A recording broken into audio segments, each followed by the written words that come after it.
அந்த வண்டி என்ன வண்டி? அதுக்கு முன்னாடி ஓடி வர டயர்ல மாட்டினா என்ன ஆகும் தெரியுமா? நீ பார்த்தாலே அப்படி உடம்புல புதுடிக்க ஆகுதா உங்களுக்கு? அப்படியே பார்த்தோட தொத்திட்டே வந்துட்டு இருக்கீங்க.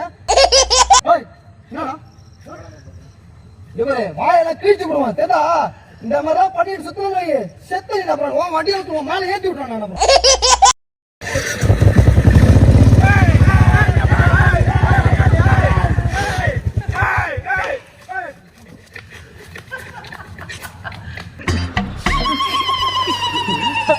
நான் என்ன பண்ணுவோம் அதை அப்படியே பண்ணி காமிச்சிருக்காங்க. சூப்பர் ப்ரோ, நல்லா தான். அதெல்லாம் நடக்க கூடாதுன்றதுக்காக தான் நானே ஓப்பனா இறங்கி பிளாட்ஃபார்ம்ல நான் வந்து நடிச்சுட்டு இருக்கேன். யாரும் வந்து எங்கிட்ட அட்ஜஸ்ட்மெண்ட் கேட்க மாட்டாங்களே. இப்ப நானே எனக்கு என்ன தோணுதோ அவுத்துப்பட்டு நான் நடிச்சிட்டு வேற ஒண்ணும் கிடையாது. சிம்பிள். வேற கொஸ்டின் கேளுங்க. இல்ல இவ்ளோ பேசுறீங்களே நீங்க, கொஸ்டின் கேக்குற நீங்களே நேத்து நைட் போன் பண்ணும்போது என்ன பேசுனீங்க? என்ன கலர் ட்ரெஸ் போட்டு வர, என்ன பிரா போடுற, என்ன ஜெட்டி போடுற, இதெல்லாம் தானே கேட்டீங்க. அவங்களா நீ ஓப்பனா இருக்க, சரி பாவம் அவனை எதுக்குமா மாட்டி விட்டு. மீனாட்சி குங்குமத்தை சூட சொல்லு.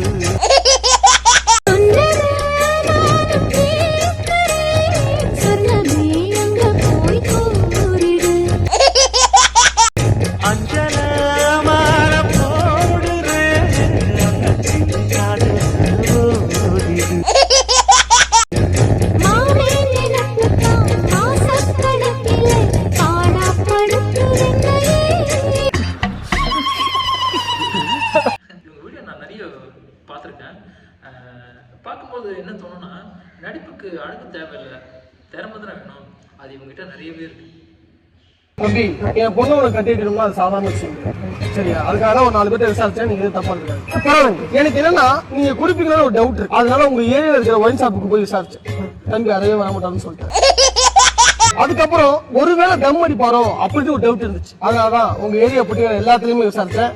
தேன் மிட்டாய் வாங்கினா வருவாரு, எதுக்கு வர மாட்டாருன்னு சொல்லிட்டாங்க. அதுக்கு மேலே ஒரு டவுட் இருந்துச்சு, ஒருவேளை உங்க ஃப்ரெண்ட் யாராச்சும் விட்டு வீரை வாங்கிட்டு வந்து வீட்டை வச்சு அடிப்பீங்களோ அப்படின்னு ஒரு சந்தேகம் இருந்துச்சு. பட் உங்க ஹவுஸ் ஓனர் அப்படி எல்லாம் கிடையாது அப்படின்னு கிளியர் பண்ணிட்டேன். ஸோ நீங்க ஒரு அக்மார்க் டைமண்ட் அப்படின்னு எனக்கு ப்ரூவ் ஆயிடுச்சு. ஸோ என் பொண்ணு உங்களுக்கு கொடுக்க தவிர வேற வழி கிடையாது.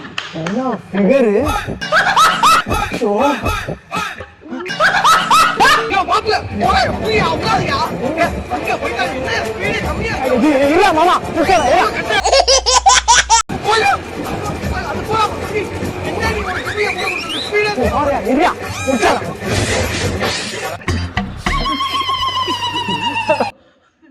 குடும்பமே அந்த விஷயத்துல வீக்கோ. நம்ம கிளம்பும்போது பொம்பளை கிளம்பிடுச்சு. ஓம் சக்தி பராசக்தி பூரா சிவப்பு சேலை பூரா தொங்குது ஜவுளி கடையில், பெட்டி கடையிலும் தொங்க விட்டேன். இது மாலை ஓட்டுட்டு ஓம் சக்திக்கு போறதுக்குள்ள டூரிஸ்ட் வண்டியில குத்தாட்டம் போடுது. மல்ல மல்ல மல்ல மல்ல என்னைக்கு ஆத்தா வேலை கம்பிட்ட மண்டையில ஊத்த போதும். கோயிலுக்கு போற பொம்பளைங்க ஆடுற டான்ஸ் பாத்தீங்களா? என்ன வீடியோன்னு பாத்தீங்கன்னா, அதாவது சார் வந்து வண்டியை திருடிட்டு கூட யாரையோ ஒரு லேடியை உட்கார வச்சு கூட்டு போயிட்டு இருக்காரு. பாவம் அந்த பொண்ணு திருடின வண்டி தான் தெரிஞ்சுதான் உட்காந்துருக்கான், என்னன்னு தெரியல. இது வந்து ஆக்சுவலா இது வந்து ஒரு 3 to 4 days மட்டும் தொலைஞ்ச வண்டி. வண்டி ஓனர் பார்த்துட்டு நீ வண்டியை மடக்கிறாங்க, அவன் வண்டி அவ்வளவு வேகமா திருப்பிட்டு போயிட்டாங்க. வண்டி ஓனரு வீடியோ எடுக்கிறது அவனை பிடிச்சிருக்கலாம்.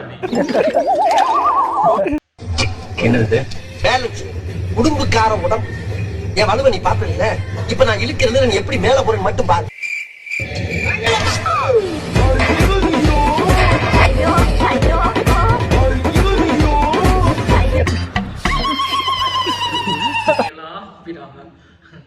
ஒரு ஏமாந்த ஒரு பொண்ணு கிடைச்சா போதுமே, இல்லாத நொலவேலாம் பண்ணுவாங்க ஜிம்ல இருக்கிறவனுங்க. எனக்கு எப்படி தெரியுங்களா? எங்க ஜிம்லயே ஏதாவது ஆனதுதான் இருக்கு. நான் மெடிக்கல் ஸ்டூடெண்ட்னா, மெடிக்கல் படிச்சுட்டு இருக்கேன். அப்போ நான் நர்சிங் முடிச்சிருந்தேன். ஒரு ஹாஸ்பிட்டல்ல போய் வேலை கேட்டேன். பாப்பா வச்சுட்டு கோவிட்ல ஹாஸ்பிட்டல்ல போய் வேலை கேட்டேன். நான் உண்மையை சொல்லி வேலை கேட்டேன். எல்லாரும் மாதிரி ஹஸ்பண்ட் ஊருக்கு போயிருக்காங்கன்னு சொல்லல, உண்மையை சொல்லி வேலை கேட்டேன். குழந்தை இருக்கு, 15 நாள் குழந்தை, சிசரின் பண்ணிருக்கு, கோவிட்ல டியூட்டி, சம்பளம் பத்தல. அந்த போய் வேலை கேட்டேன். அந்த டாக்டர் என்ன சொல்லிருப்பாங்க நீங்க நினைக்கிறீங்கன்னா, அம்மா உனக்கு நான் 40,000 ரூபாய் சம்பளம் தரேன், நைட் டியூட்டி மட்டும்தான், எனக்கு பிரியாவா வேலை பார்க்கணும். 3 நாள் டியூட்டி போனேன், 4வது நாள் கை வச்சான், 5வது நாள் அடிச்சுட்டேன், வேலையை விட்டு தூக்கிட்டான். டிவர்ஸி ஆயிடுச்சு, வெளியே வந்துட்டேன். குழந்தைய அப்பா அம்மா பாத்துக்கிறாங்க, கோவிட்ல வேலை இல்ல. நான் போய் வேலை கேட்க போயிருக்கேன், அவன் அப்படி கேக்குறான். எங்களை யாரும் மதிக்கல. இதுக்கு யாரு காரணம் நீங்க நினைக்கிறீங்க? ஃபர்ஸ்ட் ஒரு ஹேண்ட்ஸ் அப், அவனை செருப்பால் அடிச்சிங்க பார்த்தீங்களா, அதுக்கு இந்த மாதிரி மிருகங்கள்லாம் கூட நம்ம நாட்டில் இருக்க தான் செய்யுது. சாமி சம்புமல்ல கடாயி நாடு பாயி கைய விட்டா டபாயி கும் கும் பாயி கம்பா மச்சானி யாரா அந்த பையன்? நான் தான் அந்த பையன். டேய் யாரா? அட பாருங்களா, மாலையை போட்டு என்ன அக்கிரமம் பண்றாங்க பாருங்க.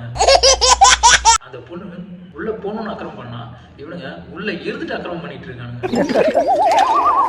காஞ்சிபுரத்தில் கோவில் திருவிழாவிற்கு வைக்கப்பட்ட பேனரில் பிரபல ஆபாச பட நடிகை மியா கலிஃபா பால்குடத்துடன் உள்ள புகைப்படம் இடம்பெற்றிருந்தது சர்ச்சையை ஏற்படுத்தியுள்ளது. ஆடி மாதத்தை முன்னிட்டு குருவிமலை பகுதியில் உள்ள நாகாத்தம்மன் மற்றும் செல்லியம்மன் ஆலயத்தில் வளைகாப்பு வைபோக விழா நடைபெற உள்ளது. இதனை ஒட்டி அப்பகுதி இளைஞர்கள் மியா கலிஃபா புகைப்படத்துடன் அச்சிடப்பட்டு வைத்த பேனர் சமூக வலைதளங்களில் வெளியாகி சர்ச்சையை ஏற்படுத்தியது. இதனால் தகவல் அறிந்து குருவிமலை பகுதிக்கு சென்ற போலீசார் பேனரை அகற்றி இளைஞர்களுக்கு எச்சரிக்கை விடுத்து சென்றனர்.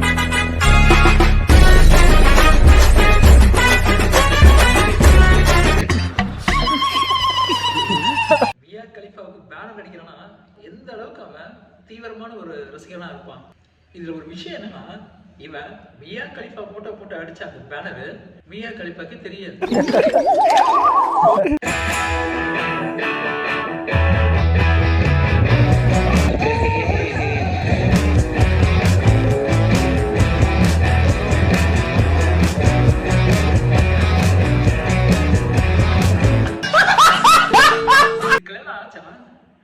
ஆகலனா ஆகிறது உண்மையிலே சந்தேகம் தான். என்ன அடி